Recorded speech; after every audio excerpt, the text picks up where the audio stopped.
Hi. You really can't see anybody up here. Want to say thank you to Martha and to the KGB Bar for letting a lot of Are there any communists here? Are there any communists? Nobody? There's one. So we're letting a lot of, except for one communist here. I apologize in advance. I usually ramble a lot when these stories, because I prepare in advance, but then I throw it all away and then I just go. There's a lot of movement happening here. Everybody else still? You can't hear me? What do I do? Sorry. It's an old-timey microphone. Is that better? There we go. So are there any communists here? No? So yeah, this is a story about a woman that I dated. This was the year 2000. I met her in 1999. Her name was Julie, for the purposes of this. Her name wasn't Julie. It's a fake name, nom de plume, Okay, so her name was Julie, and we met in 1999. We were doing improv at the Second City Cleveland, which is now defunct, but there was a Second City in Cleveland for a while, and it was a magical time. And so we met doing the training center there, and we got along really well. And didn't start going out immediately. We actually started going out on New Year's Eve of 2000, Y2K. And she brought her boyfriend there, but I was also there, and she actually broke up with her boyfriend that night. So that was nice for me. It was a bit of a red flag that I ignored. But it was great. So we started dating, and then I remember the first or the second, I guess, red flag that I got was. Like 2 or 3 months later, this is the beginning of 2000, and we were waking up in her apartment outside of Cleveland, Ohio. I grew up in Cleveland. And anybody from Cleveland here? Yeah. Okay. No, it's fine. I don't like people. Okay. There's a lot of people from Cleveland here. I know there's a lot of people from Cleveland here. You're lying. So anyway, I'm sorry. Yes, the Browns are the sporting team from Cleveland. Very good. The trivia section will be coming when Martha's back up here, so just hold your answers for when Martha comes back. Okay, so I'm waking up in her bed. It's a Sunday morning, and there's a knock on the door. And she's like, "Don't answer the door." I'm like, "Okay, I won't answer the door." So I'm going to hit my nose on the thing. There we go. And it knocks. There's a knock again, and she's like, "Well, don't answer the door." I'm like, "I'm going to go answer the door." So I go answer the door, and it's her ex-boyfriend, who I recognized from New Year's Eve, because she was. I told her, I said, it's your ex-boyfriend at the door, and she's like, "Oh. So she goes and talks to him for a while in the hallway, and she comes back in, and I said, "Well, what was that about?" And she said, "Oh, he just proposed to me." I was like, "Well, what did you say?" She said no. She said no. So that was good. So there's another red flag there. So things went well from there on. We dated for a long time. The first year was really good. We were, we fell in love very quickly. Had a lot of fun together. Had a lot of laughs together. Did a lot of things. All that. Went to Nashville, which is a very nice town. Anybody from? No, I don't care.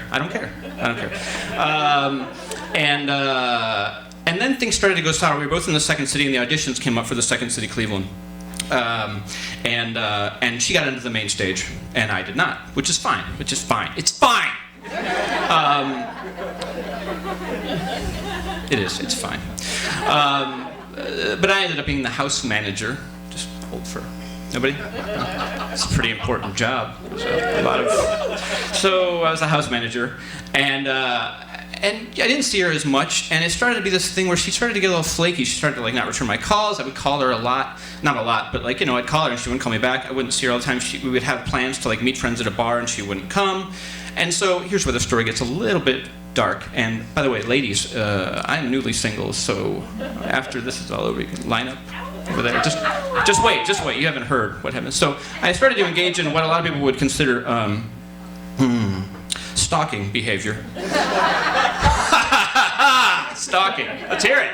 Stalking behavior. Yeah. God Almighty. There was another version of the story that was a little lighter, but so I would go to I would go to where she lived, and I would wait in my car because she was supposed to be meeting me, and she wasn't there, and I would just wait. And most of the time she wouldn't show up, and then there's a stage manager at the Second City as well, who was not by any means an attractive man. He was a nice guy, but he was by no means attractive. But they were really good friends, and I didn't think anything of it, right? It started to get weird a third year or so of our relationship. I ran into them. I went to get carry-out food at a restaurant, and I ran into her having dinner with the stage manager. So that was weird. That was awkward. She told me they were just friends, which was, I believed it. Because I loved her, and I didn't want to believe that she'd be lying to me about that.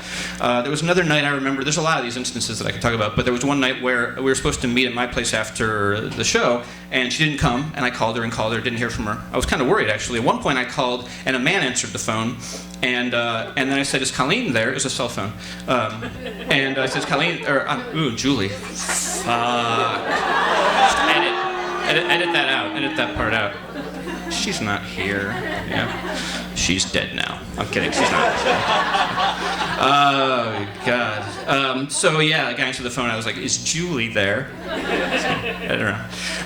And he just hung up, right? So that was weird. So like 2 in the morning, she calls me, Julie does, and she says, oh yeah, the gasket in my car blew. She has this elaborate story about how the gasket in her car blew, and these 2 guys came to fix it, and one of the guy who answered the phone was a mechanic, yada, yada, yada. Power of denial. I'm like, oh, that's weird, that's terrible, how horrible for you. And I actually made her a mix the next day called Gasket. So yeah. Denial is a powerful, powerful thing. Dear. I mean, I could go on for an hour and a half, but that would be longer. So long story short, what ended up happening is, we were still dating. We actually broke up in like late 2002. It was we were like taking a break because things were getting weird. I wasn't dating anybody else, and she said she wasn't. I don't know. And actually, at the time, I was still working at Second City. We were both still working at Second City, and there was a server who had taken an interest in me. And at first, I was like, no, and then I was like, okay. We'll start dating. And like 2 weeks after we started dating, I was hanging out with Julie, and I told Julie, just to be friends, because we were being friends, that I had started dating, so-and-so from Second City. And she flipped out. She like lost her mind at me. She was like, I can't believe that you're dating so-and-so, blah, blah, blah, blah, blah. And that was a little weird, but it made me think that she loved me, right? Right. So, so then I'll fast forward to St. Patrick's Day. St. Patrick's Day, 2003. She had gotten hired to do the on-air in Cleveland. St. Patrick's Day is a big deal, like in many places, because there's a lot of Irish people and they all like to get drunk and they have a parade. I fucking hate that shit, but a lot of people love it, so it's great. Everybody, I'm a little Irish, so it's not. Anyway, so she got hired to do the on-air thing, the on-air announcing thing for the parade in Cleveland, and I went there to see it, and it was weird. I was there by myself, just to be nice, and the stage manager guy and his mom had come to town from Detroit, which was a little weird. And afterwards, we all went out and had, there was a bunch of us there, and we all went out to have food, and we sat at this big long table, and Julie sat over on the other side of the table next to the stage manager guy, and I sat on this side of the table, and I'm pretty sure the stage manager guy, I almost could be honestly positive the stage manager guy was like massaging her leg under the table.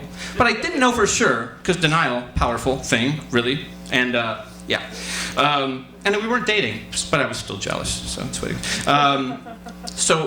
She gave me a ride back to my car after the thing, after the dinner was over, the lunch. And as we're walking back to the car, I'm like, it really seems like you're dating the stage manager. He said name, but I'm not gonna. It's pretty. Just tell me if you're dating him. It's fine. It's totally fine. And she goes, Jeff, you need to stop accusing me of these things.